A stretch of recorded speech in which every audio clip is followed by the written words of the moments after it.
Is there a law against your dog humping other dogs at a dog park? Technically, no. I don't see a crime there. Good. I see a failure of a human being to control his animal to the satisfaction of other human beings with regards to their animals. Is that a crime? No. Hello and welcome to Here in LA, Hollywood Edition. This is our 8th episode, and we are in the backyard of William Campbell's beautiful home. William's a cyclist, a writer, a Dodger fan, a husband, and a friend of the animals. William's going to tell us what it's like walking the streets of Hollywood alone as a 10-year-old, what it was like moving to Beverly Hills, and how a native feels about the Hollywood and Highland shopping complex. But hide your stash, friends. This man just happens to be a cop. And because of that, he's got a few things to say about our guest from episode 2, William G. So sit back and relax. You're going to want to stick around for all of this.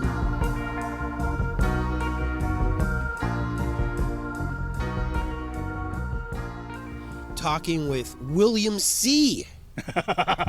You can use my last name if you want. William Campbell. There you go.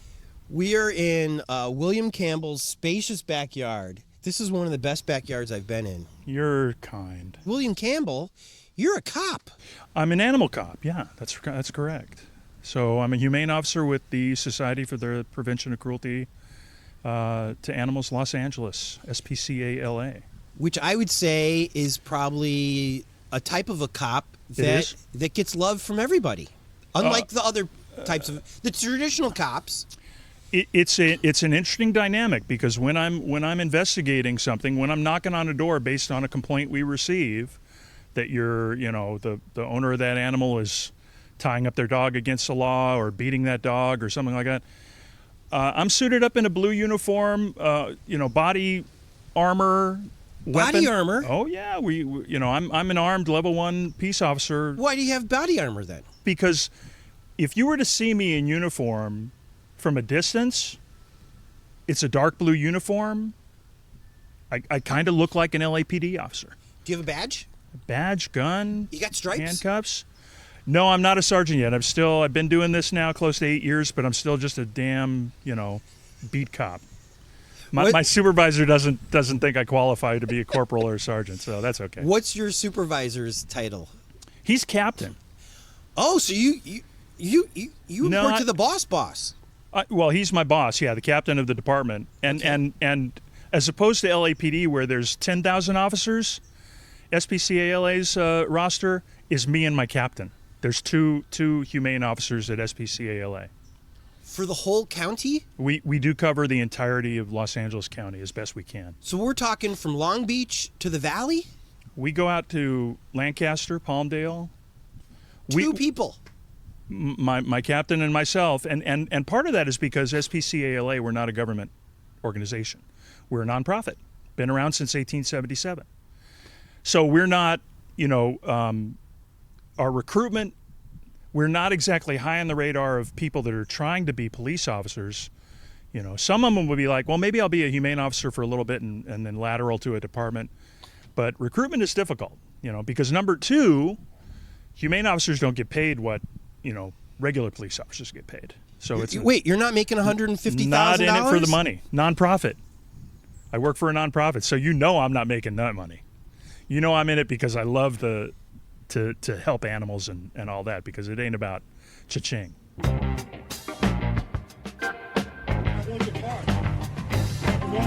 I want your car. Give me your fucking car.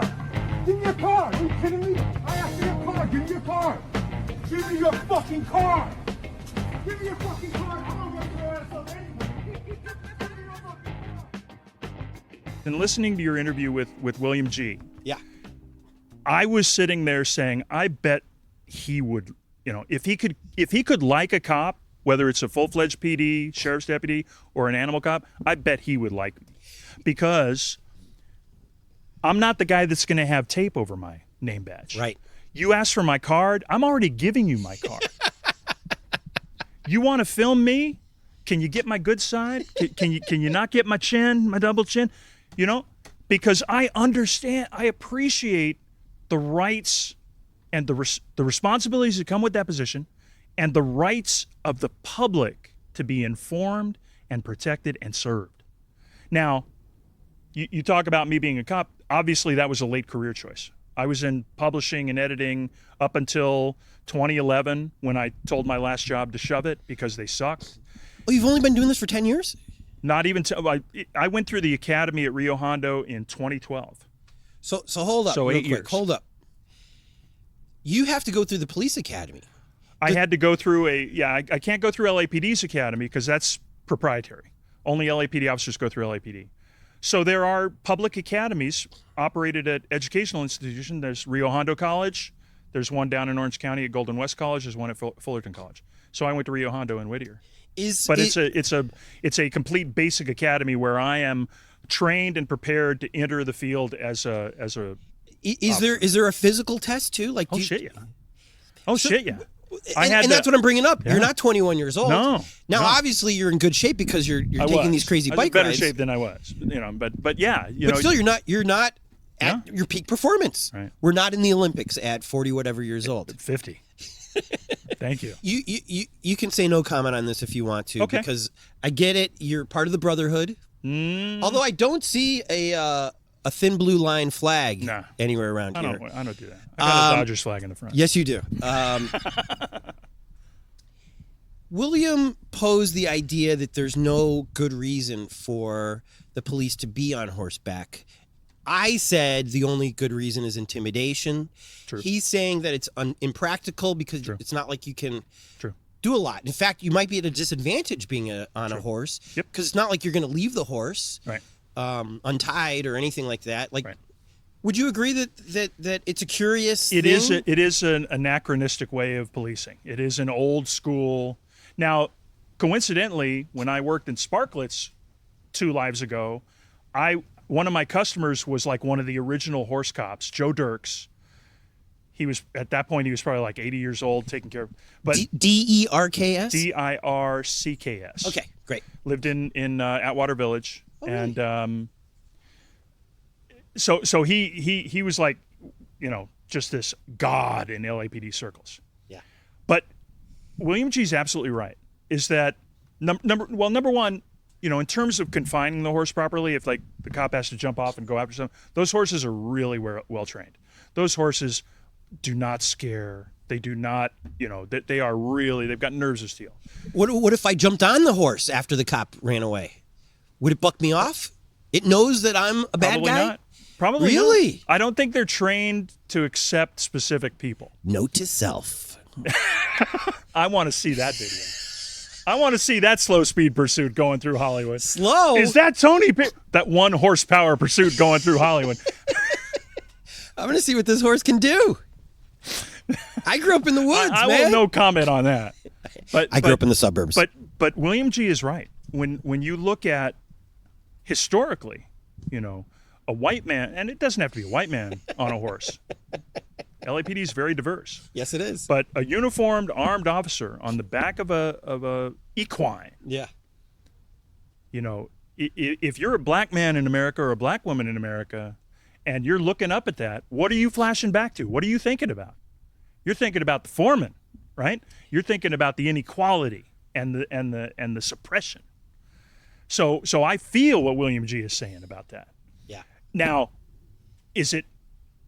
And to me, it's entirely for show. Right. They're beautiful horses. Mm-hmm. They are, like I said, they're very well trained. The officers are very well trained. They're typically deployed for crowd control situations or ceremonial.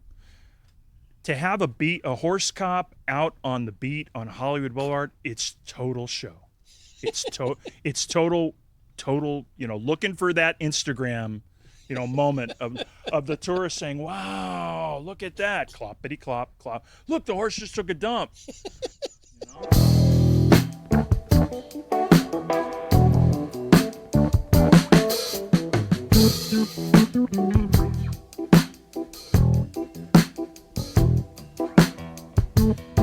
So let's talk about you being 10 years old. Okay. Where were you when you were 10 years old? When I was 10 years old, I was in that was the transitional year. So I started my 10th year or in Beverly Hills. We're in Beverly Hills. The slums. Right. Not 90210. We're talking south of Wilshire, east of La Cienega. There's a little... Hold on. I'm trying to visualize this. Wilshire Think and of La the Larry Flint Cienega. building. Oh, okay. Shadow of the Larry Flint building. Did the John Wayne statue, was that still there? I was living there when that building was built. Wow. Yeah, early 70s. Okay, so is Versailles the Cuban place on Down La Cienega. On La Cienega? Further down. Yep. Okay, so I keep going down. Oh, the not that far. Academy Library is over there. Yep, I was right by where the Academy Library Did you was. sit La play in Cienega that park? Yeah. Oh my God! Okay. Yeah, played in that park. So Okay. that's where I started my 10th year. All right. As a result. Wait. Yes, sir. Wasn't there a ship's? Ships, absolutely. A toaster in every booth. Yes. Corner of La Cienega and Olympic. They still- Mom took me there dozens of times. Which is why I love talking about all these neighborhoods, because I think the perception of particularly Beverly Hills in people's minds who don't live here and who haven't lived here for a long time is it's hoity-toity and the kid grew up in Beverly Hills, he must be full of money and blah blah blah. But it's actually a big place. And there's a lot of diversity. Relatively diverse, absolutely. Among finances, among Yep. culture, Yep. why people are there, Yep. what they do, how they work. Yep. And I would say if I even took a picture of that corner, Yep. nobody would ever guess that's Beverly Hills. Not that it's bad, Right. but it's not what they It's think not it the is. perception.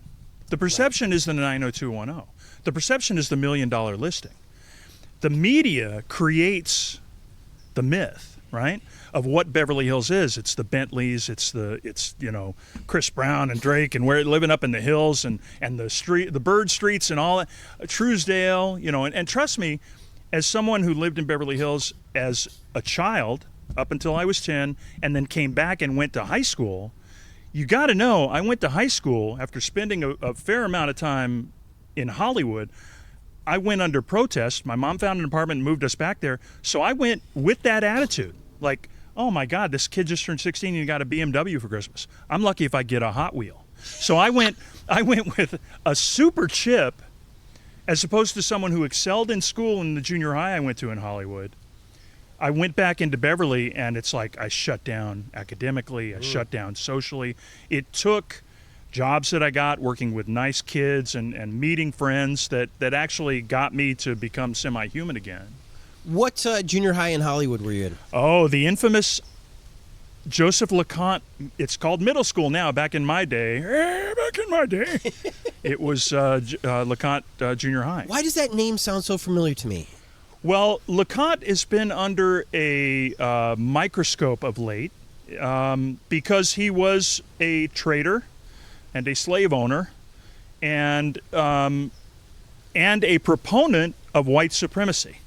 Now, on top of all that, he was the co-founder of the Sierra Club and was the first president of the UC University system. So his name, in fact, Berkeley has scrubbed his name off of every building that it was on. LA Unified School District doesn't find a pressing need to rename LeConte Junior High or LeConte Middle School to something else less offensive. But of course, I didn't know that growing up. I just knew he was an environmentalist. It wasn't until a couple years ago that I'm on the internet and I'm like, dude, he was born on a plantation in Georgia with 200 slaves. He supported the Confederacy without fail.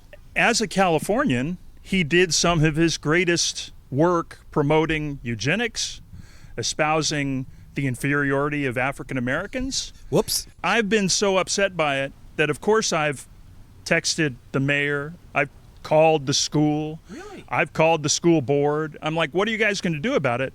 Crickets.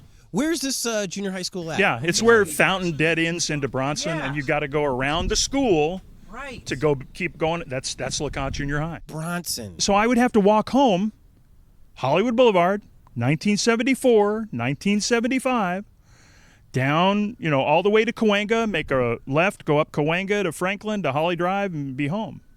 What I discovered quickly in walking on the south side of Hollywood Boulevard was an infamous place called the Gold Cup. It's now a 7-Eleven, I believe. It was on the corner of Hollywood Boulevard and Las Palmas. And it was immortalized in Jackson Browne's Boulevard. At the Golden Cup. Which is about? Well, it's about Hollywood Boulevard. Again,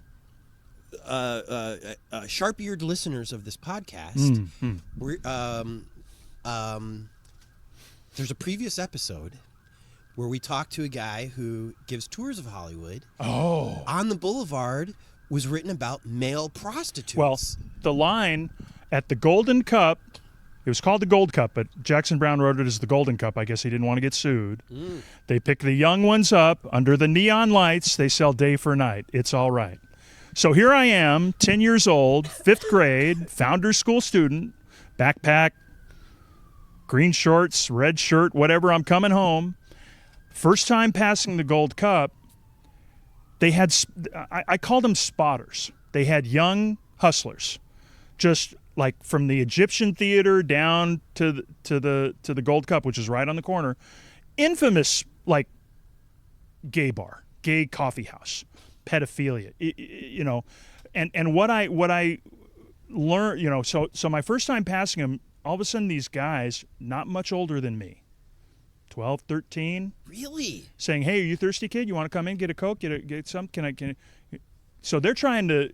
The interesting thing about the Gold Cup is that they weren't pimped. Most of these hustlers out there worked on their own. But I think they were pimps in training. So I think they were like, if fresh meat like me walked by, they were like, oh, I'm going to recruit this kid, or I'm going to take him in to meet Sugar Daddy inside, or whatever. I never kind of, you know, because if you'd asked me, I probably had not even heard the word homosexuality at that stage in my life. Although my mother, latchkey mom or single mom that she was, she taught me a lot of stuff about what to look out for, and one of those being strangers that approach you offering you stuff.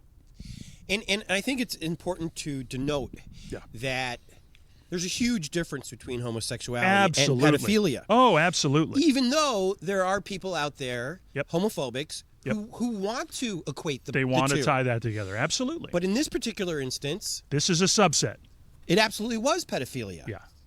And you could have easily been trapped into this. Right. So my solution, after, like, I think I was dumb enough to try to pass by a second time. And after getting, you know, harassed, and it never, you know, no one ever put hands on me, no one ever did it, but it was just that, you know, you're walking by, and it's like, you know, they're kissing at you, and they're like, hey, let me get you a Coke, let me, come on inside, man, how handsome you are, what a handsome young man you are. Yeah. So I crossed to the north side of the street. Yep. Now that didn't help. It's kind of like a buffered bike lane where it's the bike lane and the 4,000-pound vehicles. There's a little space. And that's great, but it doesn't stop them because they got spotters on the north side of the street. Was that good pizza place over there still? No, back then, on the opposite corner was Swenson's Ice Cream Shop. No. Yeah. Love that place. Love it. Worked there at Beverly Hills when I went to high school. Yeah, worked good there. Burgers when you worked there? No. Just ice cream. Just ice cream. Okay. Yeah, they'd pared that menu down. So my refuge, if I could, you know, scout them ahead of time, I'd dive into the Pickwick Books, which is no longer there. North side of the street, maybe about a block to the west. Pickwick Books, it's one of those things that I cherish, and that anyone who never knew it or never got to experience it, it's their loss, because it was a really old school bookstore with 3 floors and a rickety staircase that went up to the attic. And I would literally go in there for an hour or two and just look at art books. I got an education. It was like a library. And I'd come down and I'd look out the window, and if the coast was clear, I'd duck around the corner and I'd go up to Selma. And that's eventually what happened, is that my buffer zone became like Selma so that I could avoid it altogether. It just really blows my mind that right next to the Egyptian Theater, which had been there since the 20s. Yep. And right next to Pig and Whistle, which has also been there forever. Yep. Is this like absolutely corrupt place? Yeah. And established. I mean, long-standing, going back decades. That was the place. And I'm sure I would love to like go through old like cop records and see what kind of bust they did there. Because back in the 40s and 50s and 60s, cops were like just rolling in there with their batons and just Or- cracking people. Or yes, let's hope. Yeah. Maybe they were business partners. Maybe they were patrons. You never. I mean, You never know. I grew up in Chicago, so Right. obviously, the police and the criminals had a relationship, Exactly.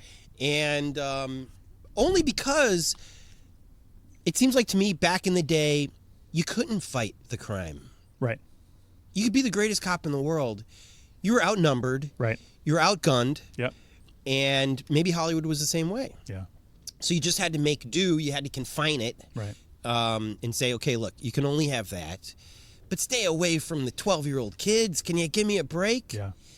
And they didn't give him a break. So when do you remember this On the Boulevard place going away? What was the place of this place called? It's called the Gold Cup. The Gold Cup. And it was literally on the southwest corner of Las Palmas and Hollywood Boulevard. I don't remember when it closed because by that time I had already been back away. But I think recently I was thinking about it maybe a month or two ago, and I just street viewed it and I saw, it's a 7-Eleven now. Yeah. Yeah, and I'm like, ooh. I'm sure they cleaned it up and all, but it's still the physical building. It's not cleaned up. I know, but it's still, they didn't tear down the building and build Right. up. In fact, I remember running into, I think I might have even been on an airplane with somebody, and you know how you're just, what do you do? What do you do? Right. And this person said, I put 7-Elevens into neighborhoods. Right. And I go, what's your territory? And I think they told me anything west of downtown. So Hollywood. And I was like, that's got to be hard because I can't think of a place where I would want a 7-Eleven. Right. And this person was like, it is hard. Yeah. Because there's certain things that you need for a good 7-Eleven to happen. You need a lot of foot traffic. Right. If you don't have parking. Right. All these things. And so when I saw that had become a 7-Eleven, I was like, well, that makes sense because I can't think of any other 7-Elevens around there. Right. No, it's probably a great location. COVID notwithstanding, foot traffic on the Boulevard, no brainer. Well, and that's the other thing. That song was a hit. Oh, Jackson Brown's Boulevard? Absolutely. So Jackson Brown is writing about this. He was living in Echo Park. Jackson Brown was living in Echo Park. He was part of that whole Laurel Canyon Eagles. They all hung out together. So yeah, he knew all. So he shines the light on this place. Yeah. Most of us who were too young to know about this or who didn't live in town are like, on the Boulevard, okay, well, yeah, what could be any boulevard. Could be any town, USA. And he specifically writes it. He never says Hollywood Boulevard. He calls it the Golden Cup. So he's making it universal because every city has that boulevard where that shit's going down. So by the way, now we know that cross-dressing male prostitutes do their business on Santa Monica. Right. And Weezer has written about this. I didn't know that. I think it's in the Beverly Hills song. Okay. That makes sense. And but it moved away from Hollywood Boulevard. But I want to ask you this, because when Hollywood and Highland was built, 1999-ish, the fear among Los Angelinos, especially those of us who live in Hollywood, was this is the beginning of the end. Yep. Because we saw what happened in Santa Monica with the Promenade. Yep. And that mall. Right. So the Promenade happened, and it made the mall kind of look bad. Yep. Well, Santa Monica Place, right. Which they called Santa Monica Place. Yep. And then they dolled that place up the last couple of years. Right. And it's like exquisite. Like that whole place is like, but it's all an evolution, right? But to the detriment of small businesses. Absolutely. So like the Midnight Special bookstore is gone. Like all these little mom and pop stores, even like Woolworths is gone. Yeah. And so everybody was really nervous that Hollywood and Highland would do the same thing to Hollywood Boulevard. Right. And yet it did not. No, I mean... Not even close. No. Why? It blew it up. Why do you think? I think it's tailor-made to the tourist trade. I think it's you've got it right at the red line stop. You are just funneling this. It's like a blood supply. You get this endless amount of people that are coming into it. It's unique looking. You got those elephants in the skyline framing the Hollywood sign. It's just telling that whole Hollywood story right there. So I've been there twice. I went once right after it opened. Only twice. Yeah, and once to like Lucky Strike to bowl. I would never. It's kind of like City Walk. I would never go to City Walk to go to City Walk. If I were going on the Universal Studios tour and afterwards I wanted to get something to eat, I would go to City Walk. But to me, Hollywood and Highland, it has been a boon for the area. It's been successful in that it's helped a lot of businesses proliferate. But you're absolutely right. I mean, the C.C. Browns that I was telling you about, that whole building is gone. It's a Target now. That's where that was. That's where C.C. Browns was. On the corner of where the building next to that Target, Chuck Barris, the auto customizer, he had a Motorama museum in the 70s that had... So you could see like the Batmobile and stuff there? The Batmobile, the Pink Panther mobile, the Monkeys mobile, the Munsters wagon. He had... I went there several times. He had what he stated was the original Ford Bonnie and Clyde car, all shot up. He had, the Green Hornet, that customized Lincoln Continental. So yeah, there's a lot of things that were that aren't now. So I guess my question to you is, and by the way, it doesn't surprise me that you've only been there twice. It's just not. Well, it's not really for locals. That's exactly the point. It was not built to bring the locals in. But the fear was the rest of the street would become homogenized. That there'd be Abercrombie stores. That there'd be just all this. It'd be the Grove, right? It would be it would be a cheesy version of Hollywood, and yet the stripper shoe stores are still there. Right. All these like cheesy T-shirt places, but crappy bars. They're subsisting on that environment. They are finding a way to survive with this kind of behemoth that's been dropped in the middle of their world. And it's about the trade. It's about the flow of traffic. So where do all the costume characters congregate? Do they congregate down, in front of the old Founders School? No, they congregate at Hollywood Island. That's where everyone goes. And I would say this. The gritty vibe of Hollywood Boulevard that has been there since you were a kid. Right. Infested Hollywood and Highland. It's a cruddier mall than ever before. Right. Even the Dolby Theater right, is not glistening and glimmering. In fact, outside of the Oscars, I don't think they really have an awful lot going on there, especially now that American Idol doesn't do the finale there. Right. Even across the street at the El Capitan and Jimmy Kimball's stuff, there used to be a Hooters next door. Right. Like that's where the Seven Seas nightclub was too. Back in was it really? In the 80s, great nightclub. But I guess my point is that some things you just cannot sterilize. No. Some things you just cannot scrub off. If the developers in their infinite lack of wisdom were saying, okay, this Hollywood and Highland thing, it's going to clean up everything. Hell no. You're not going to put this money machine, this tourist magnet, and have the underbelly, avoid it. They're not going to go down to Chick-fil-A. They're not going to go over to Popeyes. They're going to go where the action is. So you can't put this just beast 24/7 or however long it operates and expect it to be, become this pristine. Unless you put it up on a hill where you can control it, like City Walk. Charge $20 to get in and park so you can go to have ribs or whatever. But so Hollywood and Highland, it's kind of like the best of times. It's kind of like the worst of times.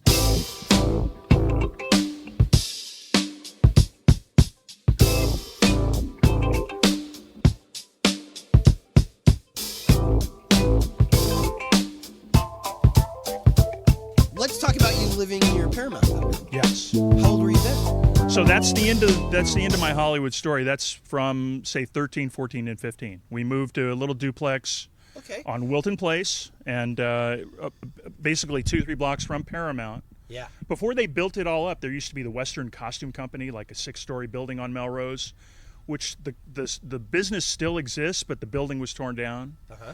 You used to be able to walk down Melrose before they built it all up, and they had that big blue sky backdrop that you could see from the street.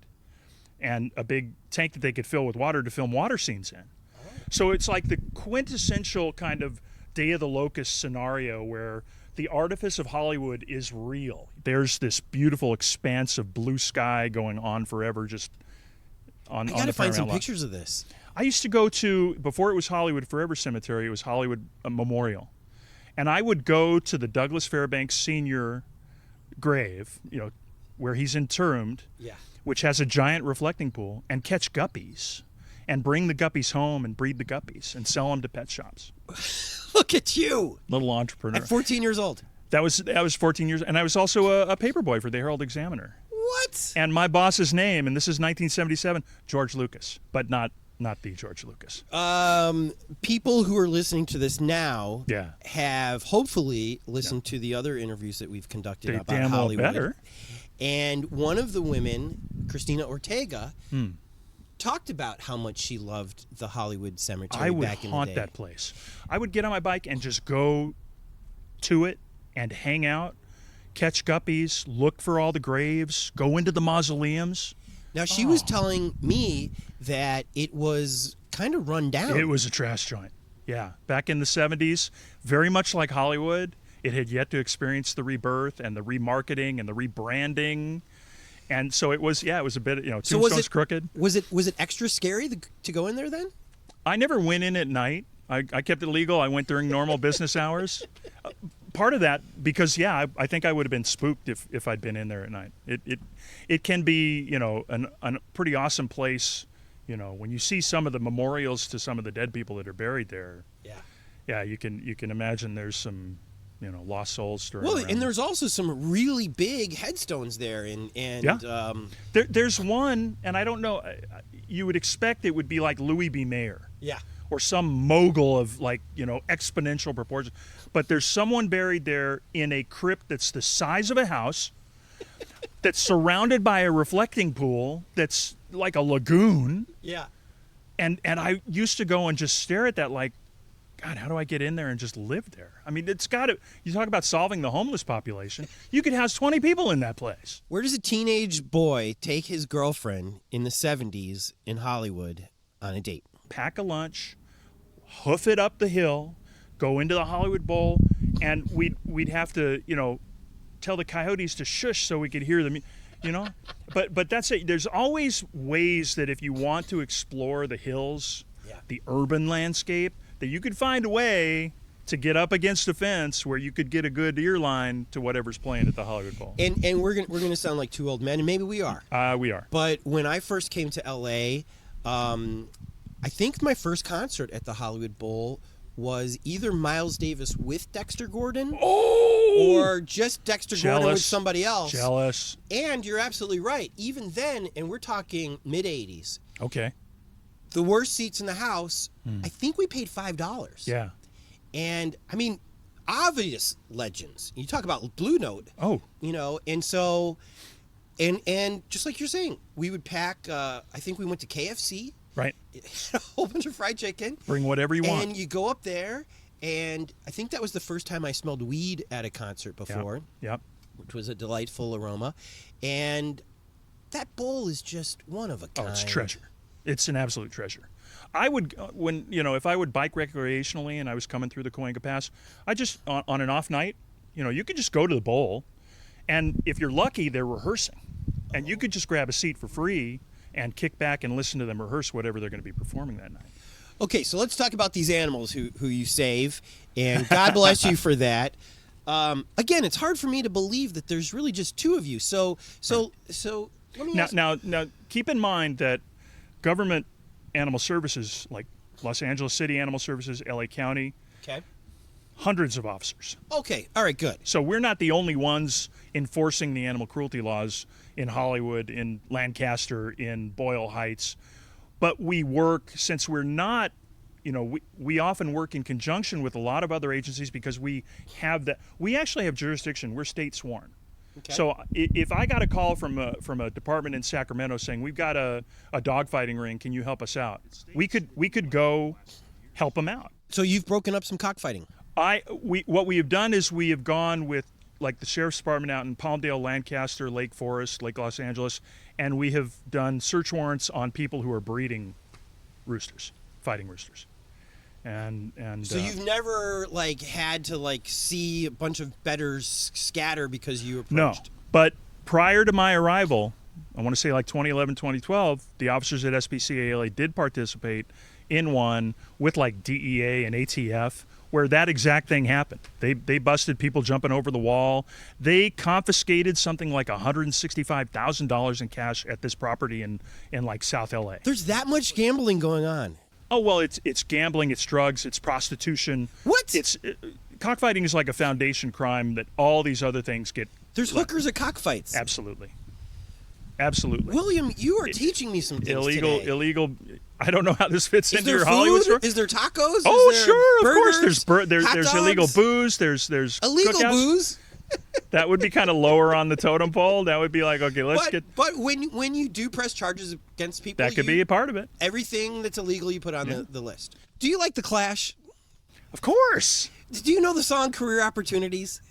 I can't say off the top of my head. Do you want to make tea for the BBC? Do you really want to be a cop? Not only, see, this is why you're dangerous, because you're such a likable person. I'd probably, admit all of my wrongdoings to you. I've never had any suspect just totally say, man, I like you, and I'm going to tell you everything I've done wrong to this animal. Look over there, because we've got some cockfighting going on and a couple pretty hookers.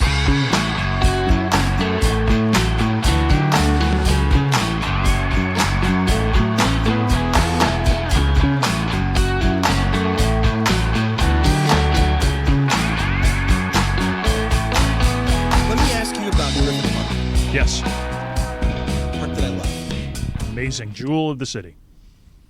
Largest urban park in the country, right? I think in North America, yeah. Yeah. Yeah. A gift from our friend Griffith J. Griffith, who was quite a character from what I've read. Me too, and I want to read more about him. I think he tried to kill his wife or something like that, or his wife tried to kill him. He shot her in the head. Yeah. I think blinded her in an eye. Yeah. Went to jail, went to Quentin. Yeah. Quentin. Yeah. Paid his way out. Yep. I am told that I should stay away from Griffith Park at night because that's when the animals come out. And I'm not just talking about the one puma, but your friends the coyotes. Sure. Are there other animals in there that I should be worried about? Oh, there's pretty much there are scorpions in Griffith Park. Oh my God. So you could go up and down the food chain. Scorpions. I have been in Griffith Park. Actually, this was Elysian Park, but I'm sure they're in Griffith Park. And I've seen. I was on a night bike ride, and they're like, "Hey, look at this!" And it was a scorpion crossing the road. Fucking scorpion with a top hat.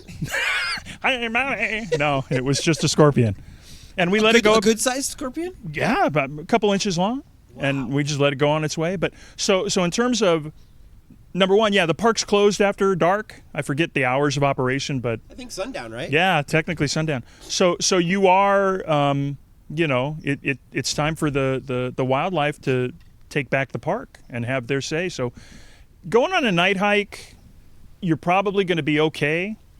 It's whatever creepy two-legged animals are wandering around the park. There's some of them up there too. In Griffith Park? Oh my God, there's been satanic rituals, people hanging in trees. Yeah. There was a guy that there were some murders up there. Absolutely. Over the last couple of years. Yeah, I think skulls found. Yeah, like body parts found up near Bronson Canyon. Yeah. You know, it's that aspect. It's when someone tells me that they're afraid of a coyote or afraid of a bobcat or afraid of a mountain lion, which there could be a legitimate reason to be more afraid. If it's a healthy animal, it doesn't want you. It doesn't want you. Unless there's a cub and it's protecting. It's the human animals that are the wrecks. They're the ones that are just killing everything. They fuck everything up. They put rat poison out and they kill everything. You know? We pee in our own water. We do. We do everything in our own water that we shouldn't. So yeah, that's the animal I would be more worried about at night up in there. Let's say I live in a one-bedroom apartment in Yep. Hollywood. Yep. How many cats can I have? I believe it's 3. Or it might be 4. Okay. The city was trying to up that to 5, I think, because at one point we had 5 cats. Why would the city want 5 cats in a one-bedroom apartment? clear the shelters. Not necessarily a one-bedroom apartment, but call it a single-family home or a residence. Okay. Dog-wise, I think it's 3. I can have 3 dogs in a one-bedroom apartment? Technically, your landlord would have super issues with that, but that's Is it a good idea to have 3 dogs in a one-bedroom apartment? No. Because the dogs need to exercise, right? And that's the thing, is that owning an animal, it's not like owning a phone. It's not like owning a television. You're owning a permanent, what should be a permanent member of your family, that when they do something wrong, you don't just kick them out in the street. Let me ask you about reptiles. Sure. Is there a number? Probably not. Interesting, huh? I mean, if all of a sudden, if I got another red-eared slider and it made 30 more, and all of a sudden I've got 60 red-eared and I wasn't keeping them clean, and all of a sudden my neighbors are like, that smells like shit, let's call someone about it. Someone might come in and go, yeah, you got way too many red-eared sliders going on here. But I think animals that you're the person. You're the person that would come, right? No, that would be animal control. That would be animal services. So explain the difference. So I'm a humane officer. I enforce the laws relating to animal cruelty. So tethering a dog, beating a dog, not having an injured dog that you're not getting proper care for, neglecting an animal. But there's all sorts of city statutes. The city says you can only have 3 dogs. City says you can only have 4 cats, maybe 5. Maybe you can have 60 turtles. So that's enforced by the city agency, which is LA Animal Services.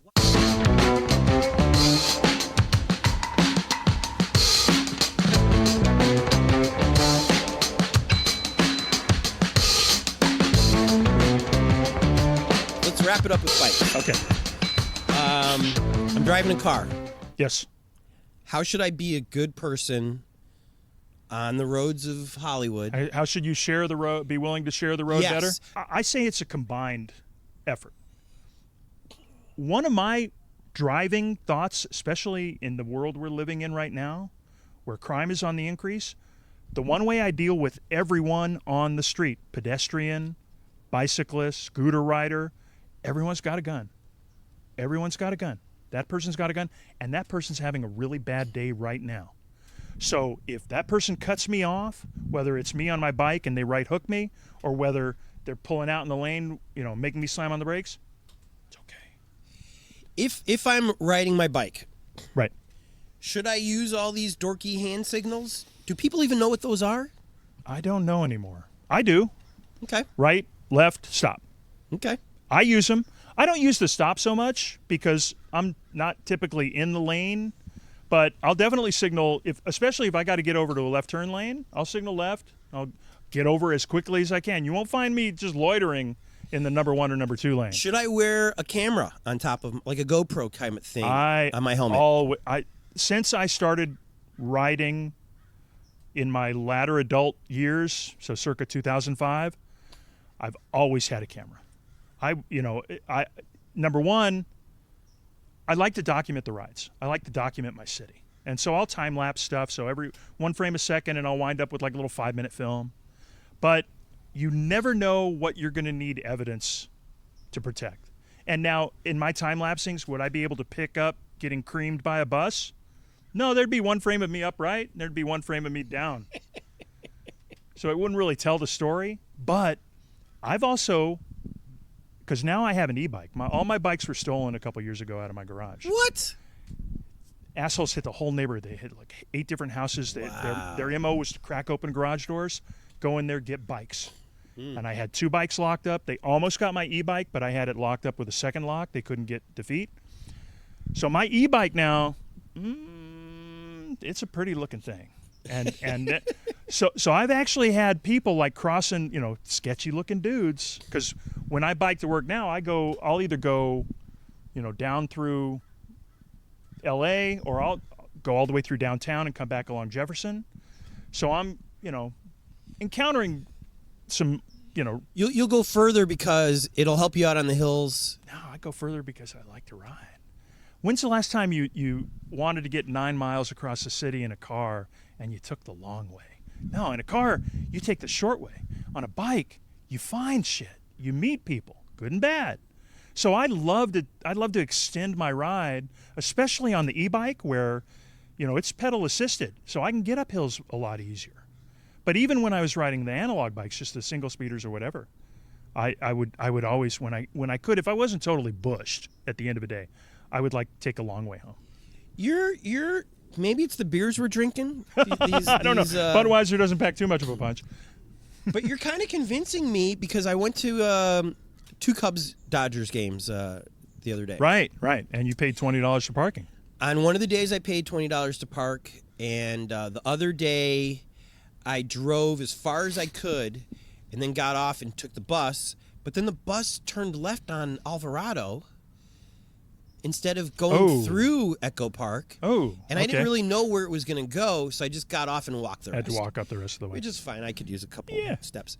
But you're convincing me I needed an e-bike because taking an e-bike to Dodger Stadium has got to be a dream. The last game I attended 2 years ago, rode my e-bike up.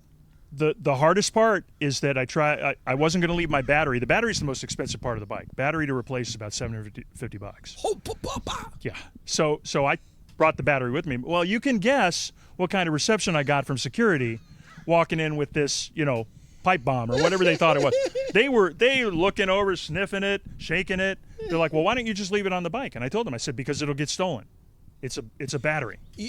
Even though you're probably parked right by the front gate? I adopt the same philosophy with leaving a bike unattended as I do on the road. I'm only as safe as the least equipped thief. And nowadays, they got battery-powered grinders that can cut through a U-lock in a minute. So the best equipped thief that sees the opportunity, he could get my bike in a second. He could pry the battery off. There's a lock to the battery. They're going to do that right next to the ticket takers? Maybe not, but I'm not going to risk it. But you're playing it safe. I'm not going to risk it. I put all sorts of locks on my bike. Well, here's what I suggest. My wife's got an e-bike too. So here's what I suggest. I say at some point in the near future when you're feeling up to it, doesn't have to be to go to a Dodger game, but if you want to take a tour around Hollywood Silver Lake on these e-bikes, I'll power up the batteries. We'll change the seat so you can fit on it. You get a sense of what it's like. You're going to love it. No. I've taken one of these Metro e-bikes. E-bikes, right. Which they're amazing. I'm sure your wife's is better, but they're amazing. Even this thing, they're amazing. It's cheap. Right. It does do the work for you when you want to. Right. Which is all the time. Right. But still, the commute from anywhere in Hollywood to Dodger Stadium is going to be rough. Even through the Sunset Junction, there's traffic. You're never going to avoid the traffic. But I can on a bicycle. Well, you mean the gridlock? Yeah. Yeah, exactly. Yeah. So. Oh, there's nothing like I'm probably going to get there a lot faster. Absolutely. You could leave a lot later and get there a lot quicker. Do they charge me for parking? Nope. That is awesome. That's the whole thing. So you just wave as you go. You know, like the main stadium, the Vince Scully Way entrance. You go to the right. Hey, go right through. You don't need a ticket. And then you park right where you can. They have the only racks I know of are at the top deck. And that's usually where I watch a game. Fine. But I'm sure they've got racks positioned around the whole stadium. William, this has been a pleasure. I really appreciate it. You taught me a lot. I think that we could probably go on for hours. Yes, we could. And we will one day. Hey. Maybe at a ball game. Here in LA is enriched by the generosity of our Patreons. Nancy Rommelman, Allie Miller, Sean Atlow, Matt Mills, Sean Wallace, Greg and Molly. Thank you for helping make all of this possible. Go to hereinla.com to find out how easy it is for you to be a Patreon. Here in LA is produced by myself, Tony Pierce, and the one man the Cubs did not trade away, thank God, Jordan Katz. Editing, mixing, and music supervision by Jordan Katz. Songs by Orgone and Jordan Katz. We usually put out new episodes every Monday and Thursdays, and we have a detailed corresponding blog that goes with each and every interview that can be found at hereinla.com. Special thanks to Cindy for creating the logo, Jen Adams for inspiring me to do this in Kim and Oz's backyard, Jordan for joining forces with me, and everyone for being cool that we had to take a mental day on Thursday. Free Britney!